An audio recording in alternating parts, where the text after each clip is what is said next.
Ika-6 na Augusto pa lang ay sobrang kondisyon na ang halimaw ng Japan na current and disputed super bantamweight world champion na si Naoya Inoue para sa paparating na pagdepensa niya sa 4 na mga koronang hinahawakan niya ngayon kontra yan kay Terence Jan Duaney ngayong September 3 sa Japan. Inoue, bato-bato na ang katawan.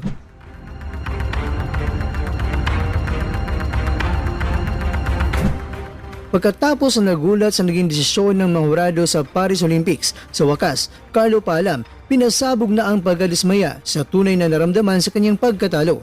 Ito po ang mga pinagbabatayan ng ating kwentuhan. Kaya tara, kwentuhan na!